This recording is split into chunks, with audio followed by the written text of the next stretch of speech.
IPL 2024 में MI के पतन के ये 3 हैं सबसे बड़े गुनहगार।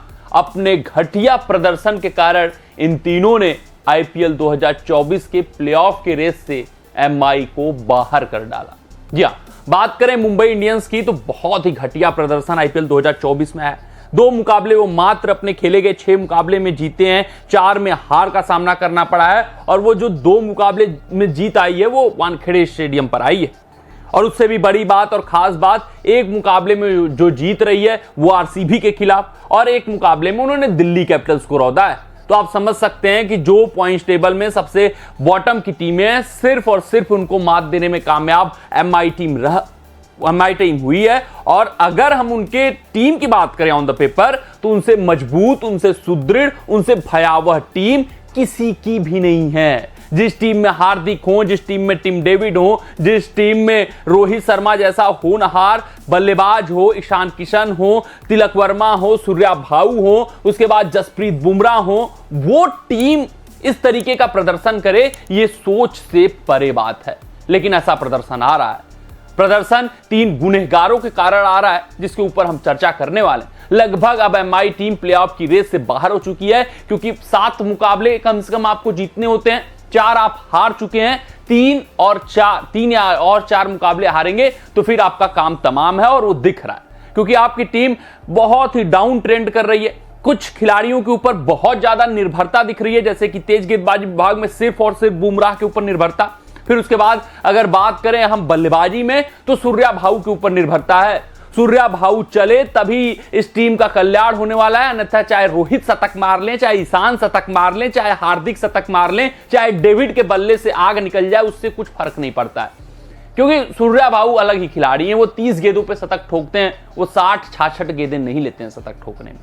तो ये जो निर्भरता है कुछ खिलाड़ियों के ऊपर, वो काफी एमआई के लिए घातक साबित हो रही है। वहीं हार्दिक पांड्या की जो कप्तानी है, वो उसने तो लुटिया डुबा दी है एमआई टीम की। भैया शुद्ध बुद्ध सब लगता है हार्दिक पांड्या खो गए हैं। वो खोए क्यों हैं? क्योंकि जो उनके खिलाफ निगेटिविटी इस वक्त क्रिकेट जगत में फैल गई है, वो हार्दिक को बतौर खिलाड़ी इंपैक्ट कर रही है, वो हार्दिक को बतौर कप्तान इंपैक्ट कर रहा है, वो हार्दिक के डिसीजन मेकिंग में साफ तौर पे दिख रहा है। उसकी हम चर्चा करेंगे। लेकिन वीडियो में आगे बढ़ने से पहले, उन 3 खिलाड़ियों के ऊपर नजर डालने से पहले, आप सभी व्यूअर्स से यही आग्रह, यही अनुरोध है कि अगर आपको हमारे अपडेट्स पसंद आते हो तो वीडियो को लाइक, चैनल को सब्सक्राइब, हाँ फेसबुक पेज पे अगर आप वीडियो देख रहे हो तो फेसबुक पेज को फॉलो कर दीजिएगा।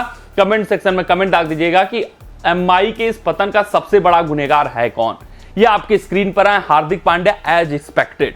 ये आपने भी उम्मीद लगाई होगी कि सबसे बड़ा गुनहगार तो हार्दिक ही है। ये सच बात है, इसमें कोई दो राय नहीं है। इसमें मैं यहां पर इसलिए नहीं आया हूं कि हार्दिक को क्रिटिसाइज करना है, व्यूज बटोरने हैं, ऐसा कुछ नहीं है। लेकिन वास्तविकता यही कहती है कि हार्दिक पांड्या मुंबई इंडियंस के पतन का कारण है। मेरी हार्दिक पांड्या से कोई भी पर्सनल दुश्मनी नहीं है। हार्दिक पांड्या बतौर खिलाड़ी बहुत बेहतरीन है, बतौर हरफनमौला खिलाड़ी भारतीय टीम के लिए अनमोल रत्न है, उसमें कोई भी दो राय नहीं है। लेकिन हार्दिक पांड्या के कारण ये एमआई का पतन हुआ है। हार्दिक पांड्या का जो ट्रेड हुआ है, सबसे पहली बात, सबसे बड़ी बात आपको मैं बताते चलूं, वो एमआई ड्रेसिंग रूम में सुखद बात नहीं रही है। वो कई खिलाड़ियों के गले के नीचे बात नहीं उतर रही है। वो जो पहले टीम बॉन्डिंग एमआई टीम में दिखती थी, एक दूसरे के लिए मर मिटने का जुनून दिखता था, वो अब बिल्कुल भी नहीं रह गया। अब सभी खिलाड़ी प्रोफेशनल क्रिकेट खेल रहे हैं कि बुमराह है, नहीं भैया मुझे 4 ओवर अपना पूरा करना है, अपना दायित्व निभाना है, दूर हट जाना है। रोहित शर्मा है, नहीं भैया मुझे बल्ले से रन बना देना है, दूर हट जाना है। एमआई हारे चाहे जीते, बेड़ा गर्क हो एमआई का, फर्क नहीं पड़ रहा है किसी भी खिलाड़ी को। सिर्फ ईशान किशन और हार्दिक पांड्या, तिलक वर्मा, 3 ऐसे खिलाड़ी दिख रहे हैं जो लग रहा है जुनून से खेल रहे हैं, जो लग रहा है एक दूसरे के लिए खेल रहे हैं, जो लग रहा है एमआई को सफल बनाने के लिए खेल रहे हैं। बाकी चाहे बुमराह हो, चाहे सूर्या भाऊ हो, चाहे रोहित हो, चाहे अन्य कोई भी खिलाड़ी हो, भैया वो लग रहा है कि गले की बात नीचे नहीं उतरी है कि ये हार्दिक को ट्रेड किया गया, दूसरी टीम से ट्रेड किया गया तो ठीक कप्तान बनाया गया। वो तो पूरी तरीके से माहौल खराब कर दिया है उसने। बुमराह जो उम्मीद पाल कर बैठे थे, और उम्मीद हो भी क्यों ना बुमराह को, आपके लिए इंपैक्ट रोहित दिए होंगे, आपके लिए हार्दिक बड़े बड़े मुकाबले जिताए होंगे, आपके लिए कायरन पोलार्ड बहुत बेहतरीन फिनिशर रहे होंगे, आपके लिए लसित मलिंगा ने बड़ा कार्य किया होगा, लेकिन बुमराह जैसा कोई नहीं है। चाहे वो रोहित हो, चाहे मलिंगा हो, चाहे पांड्या हो, चाहे टिम डेविड हो, चाहे सूर्यभाऊ हो, कोई नहीं है। वानखेड़े के मैदान पर, ऐसी पिच पर जहां पर गेंदबाज गेंद पकड़ने में थर थर कांपता है, उस पिच पर जस्सी भाई 4 ओवर में 27 रन खर्च करते हैं, 4 ओवर में 18 रन खर्च करते हैं, फाइफर निकालते हैं। उस गेंदबाज को इज्जत की दरकार थी, उस गेंदबाज को सम्मान की दरकार थी, उस गेंदबाज की जो उम्मीदें थी उसको पूरी की जानी चाहिए थी। और यहीं पर एमआई के मालिक आकाश अंबानी हो, चाहे नीता अंबानी हो, फेल हो गए, विफल हो गए और ये भूल गए कि ये क्रिकेट जो है वो टीम गेम है। आपको 12 खिलाड़ियों को संतुष्ट करना होता है, आपको 15 खिलाड़ियों को एक साथ लेकर चलना होता है, तब जाकर आप आईपीएल ट्रॉफी जीतते हो। उसका सबसे बड़ा उदाहरण सीएसके टीम है। वो बड़े बड़े नाम लेकर नहीं चलते। पिछला संस्करण देखोगे तो उनसे कमजोर किसी की न बल्लेबाजी थी, उनसे कमजोर न किसी की गेंदबाजी थी, लेकिन फिर भी वो आईपीएल ट्रॉफी जीते क्योंकि हर एक खिलाड़ी एक दूसरे के ऊपर मर मिटने के लिए तैयार था। और ये एमआई टीम में नहीं दिख रही है। ये भी आप पते की बात नोट कर लीजिए, एमआई से मजबूत टीम, और इस एमआई से मजबूत टीम आईपीएल के किसी भी संस्करण में एमआई की नहीं थी जितनी मजबूत ये एमआई की टीम है। थोड़ी सी बस गेंदबाजी विभाग में समस्या, अन्यथा इससे बेहतरीन बल्लेबाजी, इससे विध्वंसक बल्लेबाजी नहीं है। तो हार्दिक पांड्या फेल हुए हैं। हार्दिक पांड्या का जो ट्रेड हुआ है वो गले के नीचे बात नहीं उतरी है। हार्दिक पांड्या बतौर कप्तान भी फेल हुए हैं, वो फैसले सही नहीं ले पा रहे हैं। पहले तो शुरुआती कुछ मुकाबलों में हार्दिक पांड्या अपने आप को दिखाने के प्रयास में खुद बॉलिंग करते थे, बुमराह का सही उपयोग नहीं कर पाते थे। जब 3 मुकाबले ऑन द ट्रॉट हारे तो उनको खुद सूझ आई कि नहीं भैया, बुमराह को मुझे सम्मान देना पड़ेगा, बुमराह जिस इज्जत के हकदार हैं वो इज्जत उनको देनी पड़ेगी। और उन्होंने फिर देना शुरू किया तो 2 मुकाबले जीते, लेकिन फिर आखिरी मुकाबले में जो बना बनाया प्लान है वही ड्रेसिंग रूम से वो लेकर आते हैं।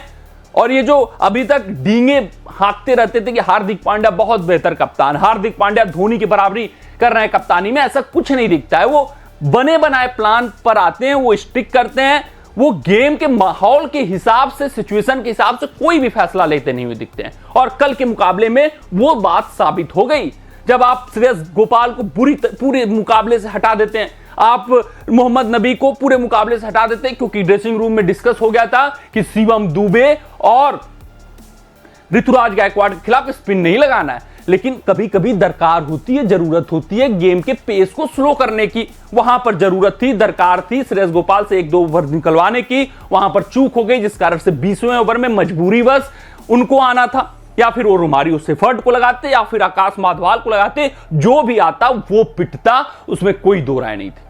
तो वहां पे बतौर खिलाड़ी, बतौर कप्तान फेल हुए, और बतौर बल्लेबाज आप उनका ये ट्रैक रिकॉर्ड देख सकते हैं। 26.2 का औसत, 2 गेंदों पे 6 रन, पिछले मुकाबले में 131 रन, 145 का स्ट्राइक रेट, 39 का हाईएस्ट स्कोर। और वहीं इनसे विपरीत शिवम दुबे झंडे गाड़ रहे हैं बल्लेबाजी में, तो साफ दबाव दिख रहा है।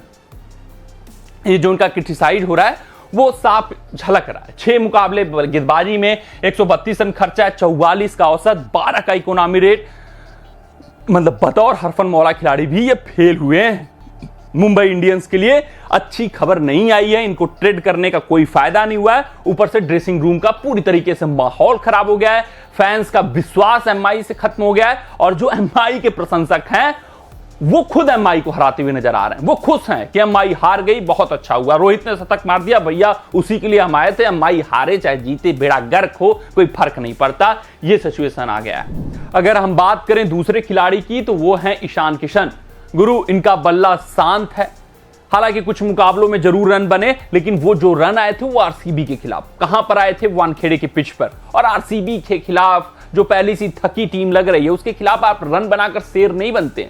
अन्य टीमों के खिलाफ अगर आपके बल्ले से रन आएगा तभी माना जाएगा। और ईशान किशन विफल रहे इस आईपीएल में, ये साफ है। वानखेड़े पिच पर मुकाबला खेला है, राजीव गांधी के पाटा पिच पर खेला है। उसके बावजूद अगर हम उनके औसत पर नजर डालेंगे तो मात्र 30.67 का बेसिक चीजें ईशान किशन नहीं करते हुए नजर आ रहे हैं। ये जो हार्दिक पांड्या वाला निगेटिव एटीट्यूड है वो भी कैरी कर चल रहे हैं, ओवर कॉन्फिडेंट वो भी दिख रहे हैं, जिस वजह से बने बनाए स्टार्ट मिले मिलाए स्टार्ट, अनुकूल परिस्थितियां होने के बावजूद इनके बल्ले से रन नहीं बन रहा है, ये कॉज ऑफ कंसर्न है। अब ये वर्ल्ड कप की रेस से बहुत पीछे हो चुके हैं। 6 मुकाबले 184 रन, 178.64 का स्ट्राइक रेट, हाईएस्ट स्कोर 69 का, वो भी आरसीबी के खिलाफ।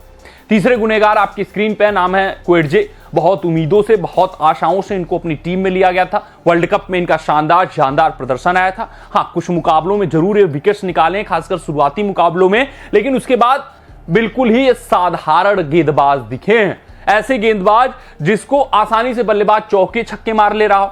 हाँ, इनको ना पावर प्ले में उतना इस्तेमाल किया जाता है, ना डेथ ओवरों में इस्तेमाल किया जाता है। इनका इस्तेमाल मिडिल ओवर्स में होता है, लेकिन यहां पर भी ये रन लीक करते हुए दिखते हैं। ये कॉज ऑफ कंसर्न है। अगर आप इनके इकोनॉमी रेट पर गौर करोगे तो 10.27 और बहुत ही बुरी इनकी पिटाई हो रही है।